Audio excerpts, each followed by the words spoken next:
KFI AM 640. It's later with Mo Kelly. We are live everywhere on the iHeartRadio app and YouTube and Instagram. So if you go to YouTube at Mr. Mo Kelly, if you go to Instagram at Mr. Mo Kelly, MrMokelly, you can not only see the show and hear the show, but you can participate in the show. We have the chat going on YouTube. We'll have the chat going on Instagram so you can see and hear all the craziness and the foolishness. And I see Stefan, our regular technical director, is back. Where you been, man? How you been? Hello. What happened to you? Where did you just disappeared on us for days? I had to go do some Uber. Oh my goodness. Wait, you already got a job? You need another job as well? I got to keep it up. You took off one job so you could go do another job? Exactly. We have to talk about that later on because I hear there is some robo-taxi drama that we're going to cover before the end of the evening. And it may directly or indirectly impact you and what you do, Stefan. And, of course, back on the news, ones and twos is Mark Ronner. How you feeling, brother? Back in the chair. Mouth seems functional. Is it better now? Because I know it was touch and go for a moment. Yeah, taken out by a piece of sourdough toast over the weekend. What? Wait. You're going to have to tell that story, Mark Ronner. No, it's just I was eating a piece of sourdough toast and a tooth disintegrated. That's not natural. It's great for morale. It really is. No. I can't tell you how great it made me feel. That's not natural that you're biting into toast. It would be different if you were biting into, I don't know, hard candy or a milk dud, something with some real heft to it or something. Yeah, a gobstopper, a pebble, something. But no, it was humbling. I got to tell you. Toast is not that hard. Doesn't matter how much you burn it. It's not that hard. No, it's like getting your ass kicked by a marshmallow. It's really embarrassing. At least you said it and not me. Yeah. Coming up on the show tonight, we have to talk about some bad news, actually. There's another L.A. County measles case. And this is a part of the larger story, this nationwide surge, and vaccines are urged ahead of summer travel. If you plan to travel, go anywhere, but just make sure that you're vaccinated. And also don't go to Newark Airport. Do not try to go to Newark. If you don't know, well, you better catch up. And speaking of traveling, today is day one of the Real ID requirement. It is now in effect, which means that if you do not have a Real ID, and you try to go to the airport, well, there is a distinct possibility they will not let you on the plane. Oh, now, word. Serio. Soy serio. Yes, the Real ID is now in effect. You have to have that or a passport, if you don't have that, or a military ID, and then you can fly domestically. This is for all flights domestic. Now, the Real ID will not allow you to travel internationally. You will still need your passport. But the Real ID, let's say you want to go to Las Vegas for the weekend, you're going to need your Real ID. You're going to go to San Francisco, you're going to go across country, hopefully not through Newark Airport. You're going to need a Real ID. And we've talked about it for quite some time. But surprisingly enough, there are those out there, maybe you're one of them, who don't have one and didn't know that you needed to have one. It does not matter if you're trying to travel just from here to there. If you plan to get on a plane, and you plan to enter a federal building, you better have a Real ID. And for all my 7-Eleven fans out there like Tuala Sharp, 7-Eleven may not be 7-Eleven much longer if Circle K gets to purchase it. And we'll be joined in studio by the nice exercise lady, Claudine Cooper. She's really a hit with the folks in the chat just for any number of reasons. She's going to be talking about wellness tonight, of course, but also the cost of it. And if you've ever been on a health and wellness regimen, there is a financial cost to it. We're going to talk about that and also some of the consequences if you don't have a health and wellness regimen. Florida news is back, and we're combining it with when animals attack, because some things have been going on in Florida, and I think 2 people have died because of animals in the past 2 days in Florida. And I don't know what is less surprising, that 2 people died or they died because of animals in Florida. Are these some Darwin Award recipients? Well, one yes, one no. Okay, one, I don't know if you can blame the person. One, the other one, yeah, you can. It's like, oh, you earned that. You earned that death. So we can almost combine it with Dying Times here. All the segments are coming together. That is in the second hour. And in the third hour, we have some movie news. And of course, Skynet is here. Did you see the video of the humanoid robot which snapped and tried to kill its creators? I did, and it was terrifying. And it's not AI. In other words, it wasn't a faked video. It looked like the robot was sentient and was targeting its creators. I don't want to see robots having tantrums ever. Well, you just saw one. Yeah. You just saw it. It went out of control and it tried to kill 2 people. Yeah, I didn't vote for that. I don't want that. Unlike. Check the unlike box.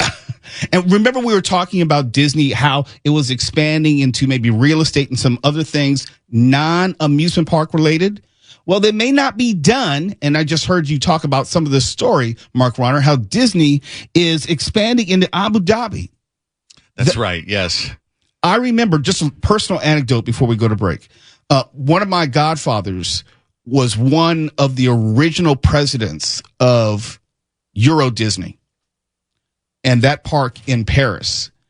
And I learned a lot about the difficulties of opening a new amusement park around the world. It's one thing when you're going to do it here in the United States, and the United States is all things Disney. It is very familiar with the history of Disney, the properties of Disney. So it's not like there is this learning curve that you have to do. But I know Tokyo Disney had a steep learning curve, as did Euro Disney. I wonder if it's going to be the same with Abu Dhabi, but we'll talk about that later on. And for my final thought tonight at the end of the third hour, I'm going to talk about conspiracy theories, the flat earthers, and the Joe Budden podcast. If you didn't see this clip between Joe Budden and Professor Mark Lamont Hill debating the spherical nature of the earth, well, we're going to play it for you. And if you're watching on YouTube, or if you're watching us on Instagram Live at Mr. Mo Kelly on both, you'll be able to see it as well. We have a huge show tonight, so stick with us. We have the whole crew in the house. It's Later with Mo Kelly, live everywhere on the iHeartRadio app, on YouTube, and now Instagram Live at Mr. Mo Kelly.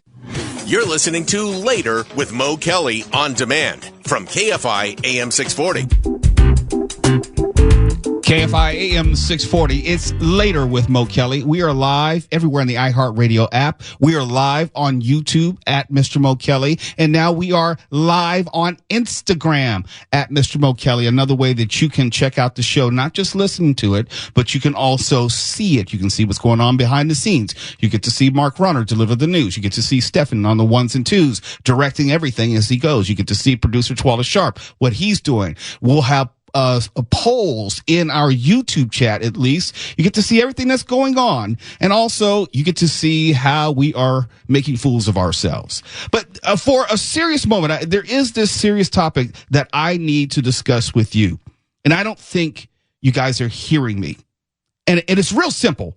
When we talk about contagious diseases, when we talk about measles specifically, here's a pop quiz. How does measles spread? Does anyone know how measles spreads? It's real simple. It's one of the most contagious diseases known to man. Through PBS. You watch PBS and you get measles. No, you can't watch PBS anymore. Oh, okay. We're defunding PBS. So my you bad. can't blame PBS. Okay. You don't have them to kick around anymore, at least not on a federal level. Well, let's say it's not measles. Let's say it's chickenpox. How does a disease like that spread?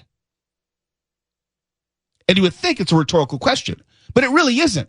We have vaccines which are preventive in nature now. When I was growing up, Mark, when you were growing up, when Steph he might have been right on the cusp, but when Tawala was growing up, we didn't have a vaccine for chickenpox. We had to endure chickenpox. Yeah, I remember getting it. Do you? I do. I was 17. It was horrible. 17? I was 17. I remember the kid who even gave it to me. And if I see him again, I'd kick his ass. I'll help you. I was in Hapkido class. I was obviously a senior in high school, and I was in Hapkido, and this kid who was running around, who obviously had chickenpox, thought it was funny to run around and touch everyone. I remember he pushed me in my chest, and I kicked him as hard as I could because I at least had the wherewithal to understand chickenpox is not a funny thing, especially if you get it after a certain age. Oh, no, I hope you kicked him in the crotch. I think I was like 4 years old. When I had it. I was 17, Oh, and yeah. it was miserable. The older you get, the worse it is. Because I got it like Mark. I got it like at 5 or 6, but I had a friend who got it at like almost your age, like 15 or 16. He was out for almost a week and a half. Yeah, and I had to sleep with socks on my hands to keep from scratching. And it was probably one of the most miserable weeks of my life. But my point is, young kids, teenagers don't have to worry about that now because why? We have a vaccine for chickenpox. Now, if you're part of my parents' generation, they did not have a vaccine for measles in their childhood, but they did in their adulthood as of like 1963. And since we've had that vaccine for measles, it was effectively eradicated in the U.S. in, I think, about the year 2000. That's right. So it takes me back to the top where I asked the question, how is it a disease, a highly contagious disease like measles, can spread? And we've just had the word passed down that there was another LA County measles case, and it's also connected to travel. I'll get to that. How does that happen in 2025? That is the question, and it's not rhetorical. The answer should be kicking us in the face once again. Let me guess. People are unvaccinated, and people are unwilling to protect themselves, and by extension, other people. It's not that damn difficult to understand. If we look at what's been happening in Texas, and correct me if I'm wrong, Mark, I think it's up to at least 600 people in Texas, or is it more? I don't know the latest. I'll look it up. I think it's 600, maybe more. I think it's 900 cases nationwide.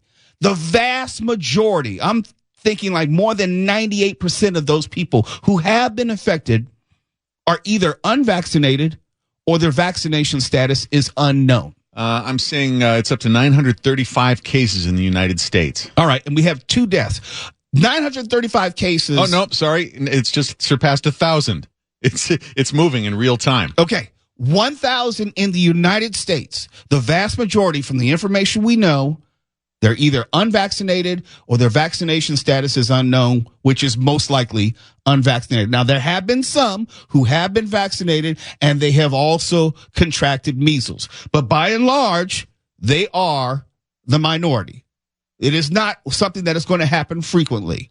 So I asked that question kind of knowing the answer. And when we talk about another LA County measles case amid this nationwide surge and how a lot of these cases can be traced back to an airport or some point of origin in which there are thousands of people coming in contact with each other, I mean, literally coming in contact with each other, then not only is the onus on us to protect ourselves, but to protect someone else.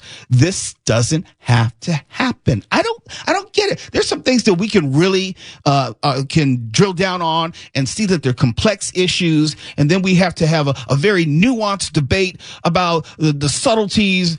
This is not one of those things.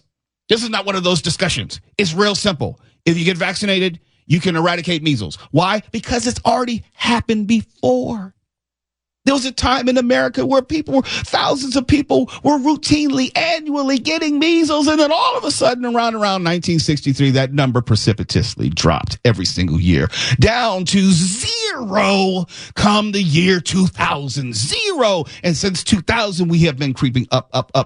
And the only thing which has changed, not the efficacy of the vaccine, the idiocy of the people who will not take the vaccine. That's the only thing which is different. That's the only variable in the equation which has changed.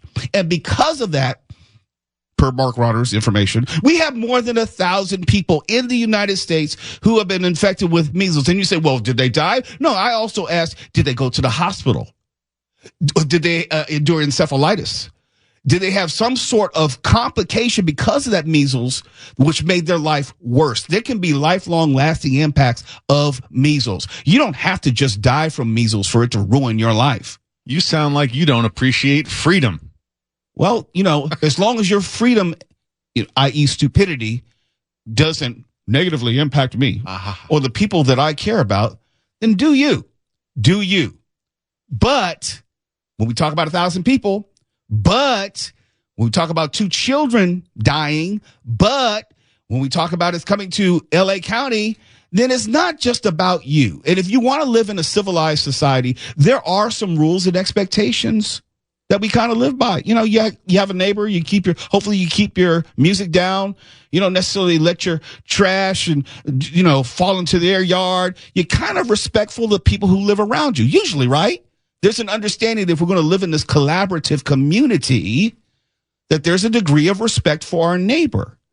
And how we live can impact how others have to live. We talk about last night, Mark, we talked about the homeless population and how we can't stand to look at the homeless. But guess what? Because of the homeless population, in part, we're dealing with a hepatitis A outbreak. It's the same, but it's not the same. But it's mostly the same because you have people who are not protecting themselves. And then by extension, if they're not protecting themselves, they are endangering others. And that is the correlation here. If you're not going to vaccinate yourself with measles, if you're not going to protect yourself or live in a sanitary way, protect yourself from hepatitis A, you know what happens? Other people get it. Other people die. Especially children. And this thought occurred to me way back a couple lifetimes ago when I worked for CPS in Washington State. Your kids are your responsibility, not your property. Stop trying to make sense out of nonsense. Let's just erase that from the podcast. It's Later with Mo Kelly, KFI AM 640. We're live everywhere on the iHeartRadio app. We're live on YouTube, and we're live on Instagram at Mr. Mo Kelly. You're listening to Later with Mo Kelly on demand from KFI AM 640. KFI, it's Later with Mo Kelly. We're live on YouTube. The chat is on fire right now talking about vaccines and excuses for not getting vaccinated for this, that, and the other. We're live on Instagram at Mr. Mo Kelly, and we're live everywhere on the iHeartRadio app. Maybe you like to travel like me. I love to travel. I don't like flying, but I love to travel. And flying, unfortunately, is a necessary evil for most of the places I want to go. I like to leave the country. And to leave the country, heretofore, at least up until May 7th, you'd have to use your passport. But now, May 7th and going forward, even if you're not planning to leave the country, but if you're planning to fly from here to there, let's say you want to fly up to the Bay for the weekend, maybe you want to fly to Las Vegas, as a lot of people do for holiday weekends, or maybe just to check out the Raiders on a Sunday during football season, you're going to have a real ID. And it's kind of surprising to me how many people that this day has caught by surprise. We've talked about it here on KFI. I'm not just talking about Later with Mo Kelly. I'm talking about every single show on KFI has talked about real ID for the better part of years. And I say years because the law was passed. It's a federal law, was passed back in 2005.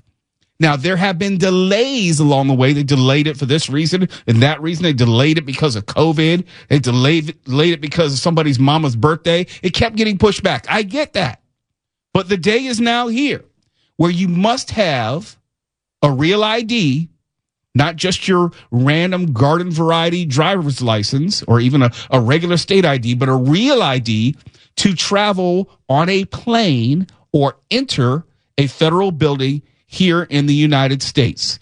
And if you wonder what happened at the airport today, it went something like this. In fact, we've spoken to several travelers out of this morning that didn't know about the deadline. So they've come with just a regular ID and they've been asking us, is this going to work? What do we need to do? So if this is news to you, you are not alone. You'll notice, though, out at LAX this morning, TSA check-in moving pretty quickly. There hasn't been much of a line, but of course the talk is all about the real IDs. They've had this video even on loop telling people what it is, why they need them, that today is the deadline. So if you are traveling with or without that real ID, here's what you need to know.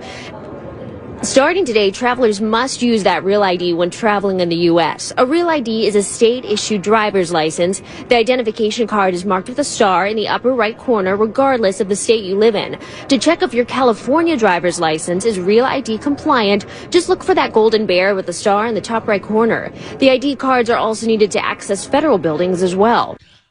This is just anecdotal. I was just bumping around the internet as I've been known to do, and I was looking at the different real ID conversations, and people were mad. People were upset. They were angry. It's like, oh my gosh, why is it my driver's license is now insufficient? It already has all my personal information on it. Well, this is about having a uniform database for the whole country. And yes, this is connected in part to the events of 9/11 because this is in concert with the Department of Homeland Security. It's basically a national database. Well, I don't want any more government surveillance. I saw that everywhere. Government surveillance as they were typing on their iPhone with their location tracking on, as they were on social media and they had a profile posting all the information. Constitutional, patriot, conservative, Christian, Los Angeles, government surveillance. You're not concerned about government surveillance. You wouldn't be on YouTube right now. You wouldn't be on Instagram. You wouldn't be using all these other forms of identification, allowing the government to track you. Do you actually think the government doesn't already know where you live? The government doesn't already know where you work? The government doesn't already know that you're cheating on your wife? That the government doesn't already know the names of your pets? That the government doesn't know that you already have measles? Come on now. The government already knows these things because you willingly give away this information every single day. When you visit websites, all the cookies of those websites that you visit. And we know that the places like Meta and Google, they share their information with the federal government. They've said that. They've made it clear that they do that. But the line for you is real ID. You actually, now one thing I do agree with, the fact that a lot of the information seems to be redundant. Because for applying for a real ID, you need proof of identity. Wait a minute, I already have proof of identity. It's called a California driver's license. You need proof of residency. Wait a minute, why do I need proof of residency? On my California driver's license, it says where I live. Doesn't that serve as proof of residency? And it also requires another trip to your local DMV. Wait a minute. I can't use my California driver's license, which I got at a DMV, which has my proof of identity, which has my proof of residency. And you're saying I have to walk my ass down to the DMV and sit in those lines and wait all day for another ID from the same agency that gave me my California driver's license? It makes no damn sense. Now serving B309 at window number 13. Now serving F913 at window number 37. We all know what that's like. You're just sitting in there. And that's assuming you even have an appointment.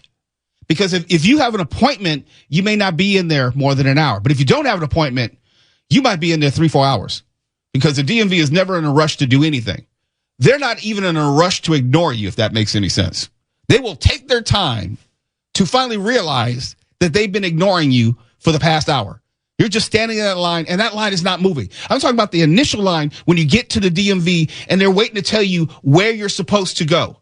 Where you're supposed to go in the sense of, I need you to go to this line to get there. I'm here for my registration. Well, you need to go over there. They will wait a long time, and then they'll say, can I help you? Yes, you could have helped me 25 freaking minutes ago. I've been just standing here. So I get the frustration around Real ID because nobody wants to deal with the DMV regardless. Now serving B309 at window number 13. Now serving F913 at window number 37. F9? F you. It's later with Mo Kelly. KFIM 640 live everywhere in the iHeartRadio app. We're live on YouTube at Mr. Mo Kelly. Well, now we're live on Instagram. Get out of here. Yes. Live on Instagram. For real? Word. We're live on Instagram at Mr. Mo Kelly. You're listening to Later with Mo Kelly on demand from KFI AM 640. KFI, Mr. Mo Kelly. We're live on YouTube at Mr. Mo Kelly. We're live on Instagram at Mr. Mo Kelly. And we're live on KFI and the iHeartRadio app. We've talked any number of times about 7-Eleven.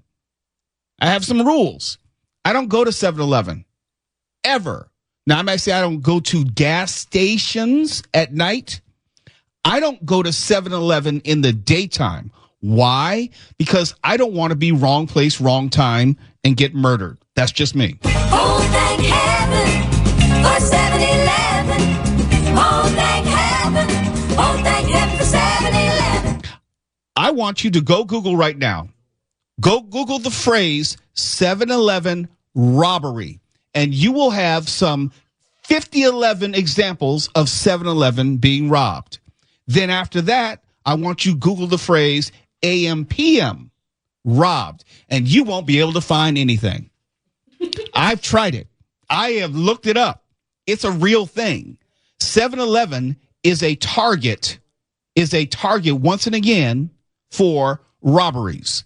And I think it has to do with the layout of the 7-Eleven, where if you walk into a 7-Eleven, whoever's working behind the counter, they're easily accessible. They're usually not behind that Lexan glass, that bulletproof glass. So it's easy pickings. Now, I don't know if whoever robbed 7-Eleven, would they get a lot of money, but it probably seems like it's more easily robbed. The reason I'm talking about this is because a non-disclosure agreement has been reached between 7-Eleven, its owner, and the owner of Circle K. Twala, was there a Circle K near you where you live? Because I don't think there's a Circle K near me. I think they're very few and far between. No. There's a few in the valley.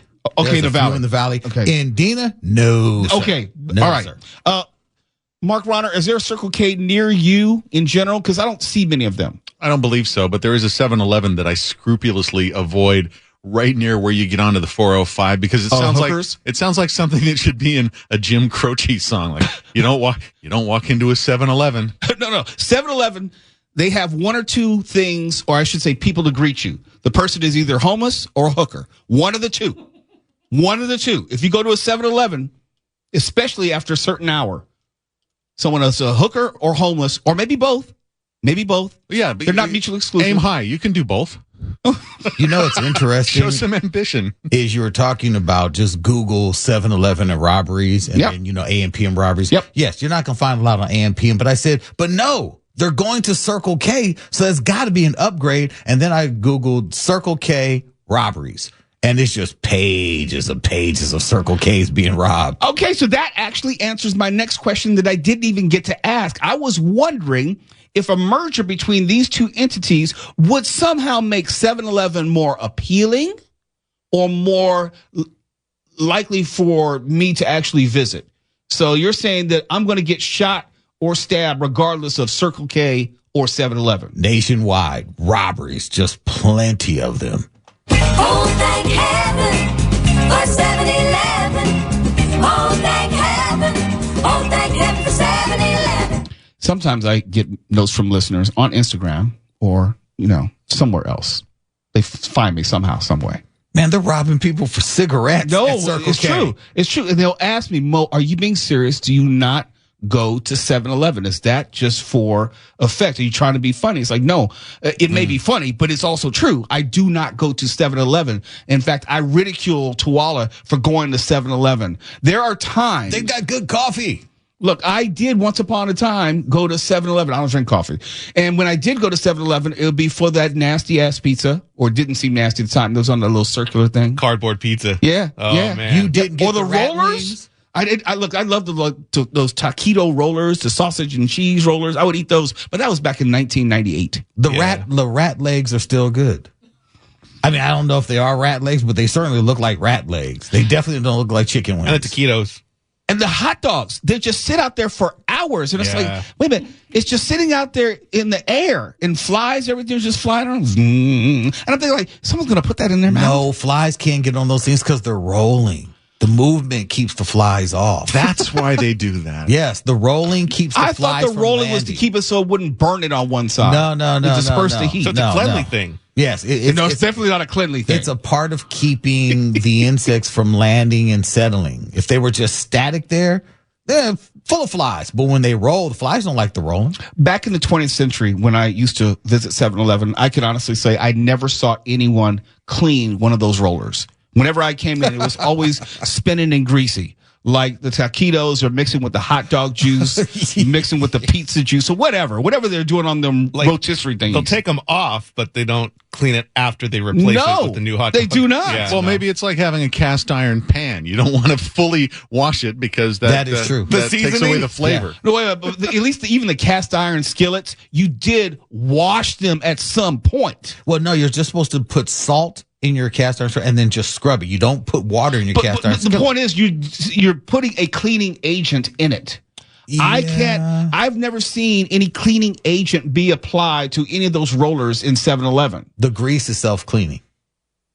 It's got to be. The grease has got to be self-cleaning. No, it really doesn't have to be. Well, and they've got some culinary masters there thinking all this through from start to finish. So give them the benefit of the doubt. What's wrong with you guys? I'm surprised that anyone would ever willingly work for 7-Eleven. Because you know that there's a distinct possibility that you're going to be robbed. At gunpoint. I'm 10 pages in on Circle K, and it's gone from string of robberies, bunches of robberies overnight, robberies in the morning, robberies for cigarettes, robbery for liquor, teens robbing, adults robbing, looking for a horde of teens that robbed. What about hookers and homeless? I'm not seeing anything about the hookers or the homeless, but I wouldn't go into this one 7-Eleven because he was robbing people as they were coming out. I'm sorry, Circle K. Well, an individual tomorrow at this point. I mean, an individual is responsible for a string of robberies of people who were exiting Circle K. So this is around this one city, and I think it wasn't that they went in; it's the fact that they came out. Yeah, they came out. Yeah, this is in Pensacola. Well, that's Florida. That's a different country unto itself. KFI AM 640, YouTube and Instagram. We're live on all those platforms and the iHeartRadio app. You're listening to Later with Mo Kelly on demand from KFI AM 640.